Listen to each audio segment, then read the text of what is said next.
नमस्कार दोस्तों, VVIP news के इस नए एपिसोड में एक बार फिर से मैं राज कौशिक आपको प्रणाम करता हूं, आपका स्वागत करता हूं। दोस्तों, फहमी बदायूं का एक शेर है कि तेरे जैसा कोई मिला ही नहीं, तेरे जैसा कोई मिला ही नहीं, कैसे मिलता कहीं पे था ही नहीं। आज एक ऐसी शख्सियत को आपसे मिलवा रहा हूं जिसको देखने के बाद, सुनने के बाद आप भी कहेंगे वास्तव में सेकंड टू नन, अद्वितीय। हमारे बीच है एक बहुत बड़ा नाम, हिंदी कमेंटेटर के विश्व विख्यात शख्सियत पद्मश्री सुशील दोषी जी। आपका स्वागत है इस एपिसोड में। कैसे हैं आप? बहुत धन्यवाद। सबसे पहले तो आपको और दर्शकों को भी नमस्कार। और बहुत अच्छा हूँ, देखिए बिल्कुल स्वस्थ हूँ और बढ़िया हूँ हर तरह से। रोज टेबल टेनिस खेलता हूँ। क्या बात है, और क्या बात व्यवसाय है। में भी रत हूँ, कमेंट्री तो कर ही रहा हूँ अभी जी, भी। जी जी जी जी। अच्छा, मुझे ध्यान है जब हम बहुत छोटे छोटे बच्चे हुआ करते थे और ट्रांजिस्टर कान पे लगाकर हर कोई कमेंट्री सुनता था क्रिकेट की, तो एक ही आवाज, नमस्कार मैं सुशील दोषी बोल रहा हूँ। तो ये सिलसिला कब से शुरू हुआ? क्या उम्र तब आपकी रही होगी? नहीं, देखिए पहली कमेंट्री तो मैंने सन 1968 में की थी जी। तब मैं 17 साल का था और इंजीनियरिंग कॉलेज में पढ़ता था। अच्छा। तो उस समय क्या हुआ कि एक भारत सरकार से मांग आई कि अब हिंदी में कमेंट्री शुरू करनी है भारत में। जी जी। तो देश के पहले कमेंटेटर्स के रूप में भी मुझे जाना जाता है। जी बिल्कुल। कि शुरुआत में 3-4 लोग जो थे शुरुआती स्तंभ, उनमें से मैंने हिंदी कमेंट्री में शुरुआत की थी। तो मैं पहुंच गया और स्टेशन डायरेक्टर ने मुझे भगा दिया, कहा कि put on some grey hair, थोड़े सफेद बाल तो लाओ भाई, तजुर्बे के उसके बाद आना, ऐसे कैसे चला। लड़के से लग रहे हो। लड़के से यार, ऐसा था। मैं निकर पहन के ही चला गया था, गरीबी के दिन थे तब तो। अब तो ईश्वर की बड़ी कृपा है। लेकिन फिर मैं चला गया और वापस तो आ गया, लेकिन शायद उन्हें कोई मिला ही नहीं, क्योंकि वो जमाना वो था जब लोग कहते थे कि हिंदी में कमेंट्री हो ही नहीं सकती। क्रिकेट अंग्रेजी खेल है, 22 यार्ड्स का खेल है, 22 गज से जिसकी शुरुआत होती है, उसमें हिंदी की कमेंट्री कैसी। तो लोग ये भी कहते थे कि स्क्वायर लेग को वर्गाकार पैर कहेंगे, क्या सिली मिडॉन को मूर्ख मिडॉन कहेंगे। शब्द है जो इंग्लिश में ही संभव है, हिंदी में हो नहीं सकेगा, तो हिंदी में कमेंट्री का क्या काम। तो अंग्रेजी खेल है, तो लोग बड़े निरुत्साहित करते थे और इसलिए लोग उसको स्वीकार नहीं कर रहे थे शुरू में। लेकिन मैंने की कमेंट्री, बहुत आलोचना हुई। कुछ ने तो ये तक कहा कि हिंदी की हत्या हो रही है, किसी ने कहा क्रिकेट की हत्या हो रही। हिंदी की हत्या तो नहीं कहा, लेकिन क्रिकेट की हत्या हो रही ये कहा कि हिंदी में कमेंट्री बंद करना चाहिए, नहीं होना चाहिए। लेकिन फिर मैंने उसको चुनौती के रूप में स्वीकार किया और मैंने मन में ठान लिया। और मेरे पिताजी ने भी मुझे कहा कि भाई अब करके दिखाओ, कुछ ऐसा अनोखे अंदाज में अपनी कमेंट्री करो जो आपकी शैली खुद हो और लोग आप एक वाक्य बोले और आपको जान जाए कि कौन बोल रहा है। तो ये जो विशेषता हासिल करोगे तो हिंदी का काम भी आगे बढ़ाओगे और परिवार का और अपना नाम भी ऊंचा करोगे। जैसा कि आपने कहा, कुछ लोग यहाँ तक उस समय बोल बैठे कि क्रिकेट की हत्या, लेकिन मेरा मानना यह है कि क्रिकेट की लोकप्रियता बढ़ाने में जिन चंद लोगों का बहुत ज्यादा रोल रहा, भूमिका रही है, उसमें एक नाम आपका भी है। और साथ में मैं ये और जोड़ दूं कि हिंदी को लोकप्रिय बनाने में, क्योंकि उससे पहले जाहिर आपने कहा क्रिकेट जो है इंग्लिश अंग्रेजों का ही गेम माना जाता है, तो ये दो लोकप्रियता को बढ़ाने में तो आपका बड़ा रोल। नहीं, बाद में तो फिर जो आप कह रहे हैं वैसा ही हुआ। अब हिंदी कमेंट्री आज देखिए जो हालत है, हिंदी कमेंट्री की टीआरपी अंग्रेजी कमेंट्री से ज्यादा है। और दूसरी बात जो आपने बहुत अच्छी कही, मुझे अच्छा लगा कि आपने कही वो बात, वो ये कि क्रिकेट और हिंदी ने एक दूसरे की बड़ी मदद की। हिंदी के कारण क्रिकेट वहां पहुंचा जहां पहुंचने की वो कभी कल्पना भी नहीं कर सकता। वो चूंकि चौके चूल्हे के पास बैठी महिलाओं के पास पहुंचा, रिक्शा वाला भी ट्रांजिस्टर लगा के किसान के पास, रिक्शा वाले के पास पहुंचा, मजदूर के पास पहुंचा, मतलब हर वर्ग हर तबके के पास पहुंचा। और दूसरा बात ये कि क्रिकेट के कारण हिंदी दक्षिण में पहुंची, क्योंकि उन्होंने हिंदी कमेंट्री सुनी तो उनको कानों में मीठी लगी। उनको लगा कि केवल 69, 79, 39 ये अंग्रेजी में भी बोल दें तो अच्छा रहे, 39, 69 ये वो समझ नहीं पा रहे थे। तो मैंने उनकी भावनाओं को समझा और उसको अंग्रेजी में भी बोलना शुरू किया हिंदी के साथ। तो एक तरह से तालमेल बैठाकर, क्योंकि देखिए हिंदुस्तान तो एक है और वो सुनने को तत्पर है, दक्षिण बिल्कुल सुनाने वाला चाहिए, और वो सुनाने वाला चाहिए और ऐसी भाषा में बात करो ताकि उनके मन को भी भला लगे। तो वो मैंने काम किया, तो इस कारण सफलता मिली। और कुल मिलाकर मुझे इस बात की खुशी है डॉक्टर धर्मवीर भारती ने भी मुझे शाबाशी दी कि हिंदी का काम जो तुम कर रहे हो ना, ये अच्छे अच्छे नहीं कर पाते, क्योंकि तुम्हारे एक लोकप्रिय विधा में तुम काम कर रहे हो। हम कई लोग कविताएं करते हैं, कहानियां लिखते हैं, लेकिन उतनी ज्यादा लोगों तक उनकी पहुंच नहीं हो पाती।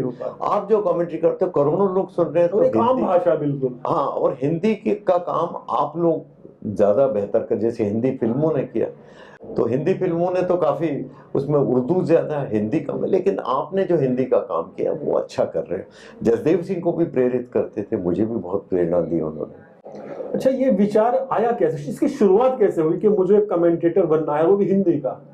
देखिए, मैं तो बचपन से शौकीन तो था क्रिकेट कमेंट्री का, अंग्रेजी में कमेंट्री सुनता था, उनकी नकल भी करता था, और फिर मुझे लगा कि कमेंटेटर बन। एक जगह मैंने बम्बई टेस्ट मैच में मैंने देखा, एक स्टेडियम में जाकर, कि कमेंटेटर की जगह कितनी बढ़िया होती है, सीध में दिखता, गेंद के स्विंग और सीम और सब कुछ दिखाई देता। तो मैंने सोचा कि कमेंट्री कभी करने को मिले, ऐसी कृपा हो जाए ईश्वर की और माता पिता का आशीर्वाद हो जाए, तो कभी शायद मौका मिले। तो मुझे खुशी है कि जिस स्टेडियम में मैंने जाके देखा था ना वो मैच, जहाँ से प्रेरणा मिली थी, उसी स्टेडियम से सन 1972-73 में मैंने पहला टेस्ट मैच अपनी जिंदगी का उसी कमेंट्री बॉक्स से किया। क्या बात है। अच्छा, मैं देख रहा था, पढ़ रहा था आपके बारे में, तो 300 से ज्यादा वनडे की कमेंट्री, 500 से ज्यादा, और शायद 9 या 10 वर्ल्ड कप, 11 वर्ल्ड कप की कमेंट्री आपने की है। तो एक वो दौर था, एक वो जमाना था, क्रिकेट का एक जमाना आज भी है, तो आपको क्या कुछ फर्क दिखाई देता है खेल में और खेल के दीवानों में? जी, बहुत फर्क पड़ गया है। देखिए, कपड़े बदल गए हैं खिलाड़ियों के, रात में मैच हो रहा है। कर्नल सीके नायडू पहले कहा करते थे कि क्रिकेट में आगे कैसे बढ़ना, तो वो कहते थे go out in the sun and play, मेहनत करो, धूप में बाल सफेद करो, फिर सीखो। आज क्या, आज तो रात में मैच हो रहा है, सफेद होंगे, गेंद का रंग बदल गया। और आजकल पैसा इतना हो गया, देखिए हमने पहली कमेंट्री की थी 15 रुपए दिन में, और टेस्ट मैच जो क्रिकेट खिलाड़ी थे वो 150 रुपए पर दिन में टेस्ट मैच खेलते थे। तो हम तो कमेंटेटर ही, हमें क्या है। तो आप समझिए कितना जमाना बदल गया, आज करोड़ों में खेल रहे हैं, तो वक्त बदल गया। लेकिन मैंने एक बात सीखी, एक बार मैंने अपने बेटे से पूछा था कि मैं तुम्हारे बिजनेस में कैसे मदद कर सकता हूँ, तो उसने कहा बाय नॉट कमिंग हियर, हमारे बिजनेस में आप दखल मत दोगे तो यही आपकी सबसे बड़ी मदद है। तो मैं समझ गया कि ये कहना चाह रहे हैं कि वक्त के साथ अगर नहीं चलोगे तो वक्त आपको पीछे छोड़ देगा। तो मैंने यही कहा, आज देखिए 50-50 ओवर क्रिकेट भी करता हूँ, 20-20 क्रिकेट भी करता हूँ, तो 20-20 करता हूँ तो रोमांच ज्यादा डालता हूँ, टेस्ट मैच करता हूँ तो तकनीकी विशेषज्ञता चाहिए वो ज्यादा बताता हूँ। तो अपने आप को हर परिस्थिति में ढाल कर मैं कोशिश करता हूं कि जो श्रोता हैं या दर्शक हैं उनके मन को बराबर छूते रहें। ये एक बड़ा सेवा का कार्य, देखिए ये बहुत पवित्र कला है। ये महाभारत के जैसे संजय थे उस तरह की पवित्र कला है, क्योंकि वो संजय एक अंधे आदमी को पूरा दृश्य दिखा देता था आवाज के जरिए। तो वो मेरे आदर्श हैं। सबसे पहले कमेंटेटर, दुनिया कुछ भी कहे, लेकिन पहले सबसे पहले कमेंटेटर संजय थे, जिन्होंने महाभारत का हाल बूढ़े महाराज धृतराष्ट्र को सिखाया, दिखाया अपने शब्दों के जरिए, जो कि अंधे थे। अंधे को आपने चित्र दिखा दिया, गजब ही कर दिया ना। तो वही ईमानदारी। तो मैं हमेशा कहता हूँ कमेंट्री एक सत्य बोलने की कला भी है। सच बोलने की आदत जिसे है और दिल से महसूस करके बोलने की आदत जिसमें है, संवेदनशीलता जिसमें है, और क्रिकेट की बारीकियां जो समझता है, वो अच्छा क्रिकेट कमेंटेटर बन सकता है।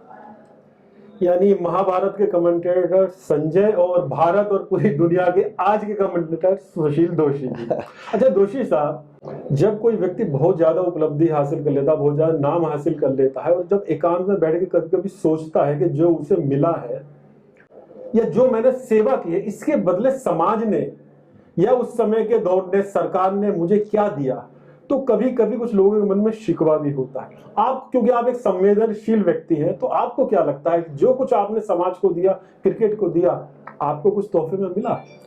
नहीं, यूं तो जैसे देखिए मध्य प्रदेश सरकार ने मेरे को लाइफ टाइम अचीवमेंट प्राइज दिया, मध्य प्रदेश क्रिकेट एसोसिएशन ने लाइफ टाइम अचीवमेंट प्राइज दिया, और भारत सरकार ने पद्मश्री की उपाधि दी। तो ये लोगों की तरफ से, जब देश की तरफ से आपको तमगे मिलते हैं ना, तो आप भावुक हो जाते हैं। देखिए, आपको घमंड नहीं आता है, आप विनम्र हो जाते हैं कि इस देश ने, देखिए मैं कभी भी पाने की दृष्टि से मैंने कमेंट्री नहीं की।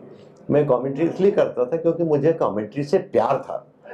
जैसे कपिल देव ने एक बार कहा ना कि हाफ वॉली को मैं सिक्सर इसलिए लगाता हूँ क्योंकि ऐसा करना मुझे पसंद है, मेरे दिल के ये बहुत करीब है। उसी तरह से मेरे दिल के बहुत करीब था। और मुझे, देखिए बहुत सारे लोग ऐसे नहीं होते हैं दुनिया में कि जो उनकी पसंद का कार्य को उनको करने को भी मिले। उस मामले में मैं समझता हूँ मैं बहुत भाग्यशाली हूँ कि मुझे वो काम करने को मिला और लोगों के मन में उतरने का मौका मिला।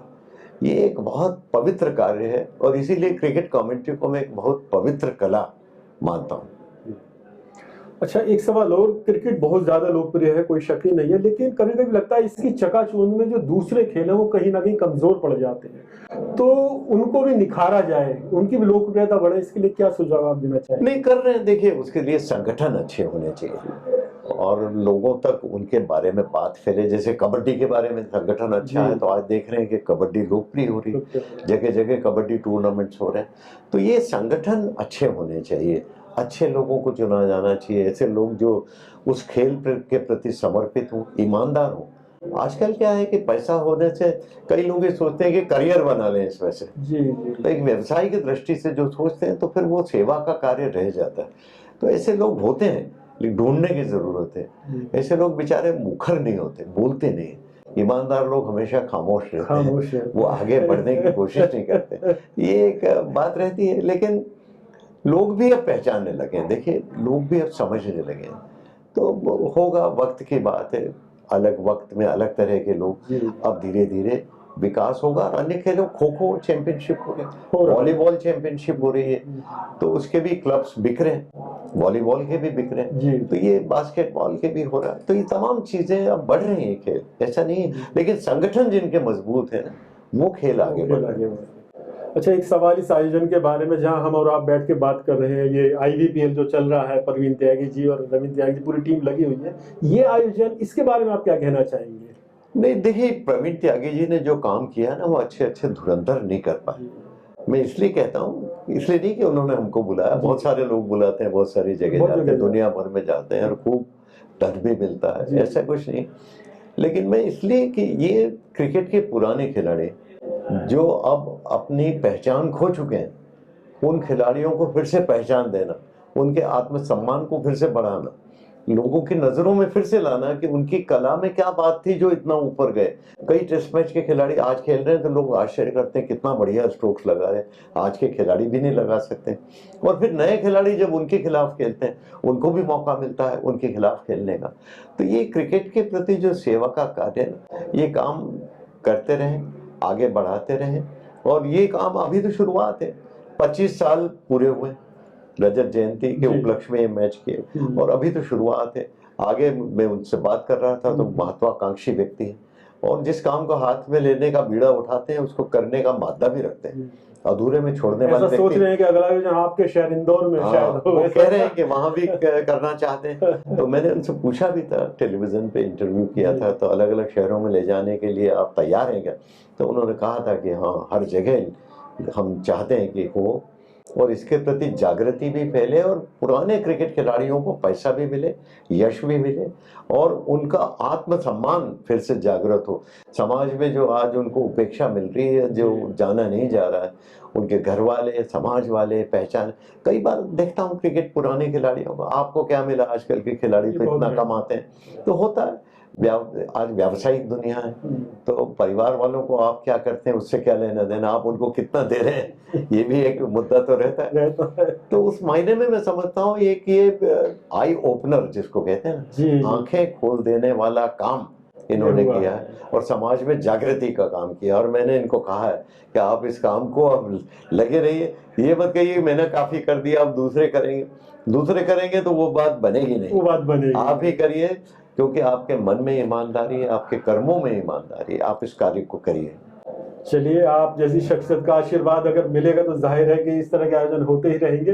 तो दोस्तों, आज के एपिसोड में बस इतना ही। यह एपिसोड आपको कैसा लगा कमेंट्स बॉक्स में जरूर लिखिए और सब्सक्राइब करना बिल्कुल ना भूलिएगा VVIP न्यूज। और हाँ दोस्तों, जाते जाते आपकी शख्सियत पर एक शेर फहमी बदायूं का कि समंदर उल्टा सीधा बोलता है, समंदर उल्टा सीधा बोलता है, सलीके से तो प्यासा बोलता है। और मैं हर शख्स में ये भी देखता हूँ बिना माइक के वो क्या बोलता है। दोस्तों, सुशील दोषी साहब एक ऐसी शख्सियत जो माइक पर तो हमेशा अच्छा बोलते ही है, लेकिन यकीन मानिए बिना माइक के आपसे बहुत बातें हुई हैं, आप बिना माइक के भी बहुत अच्छा बोलते हैं। आपका बहुत बहुत धन्यवाद दोषी साहब। आपका भी बहुत धन्यवाद और सभी दर्शकों को हार्दिक नमस्कार।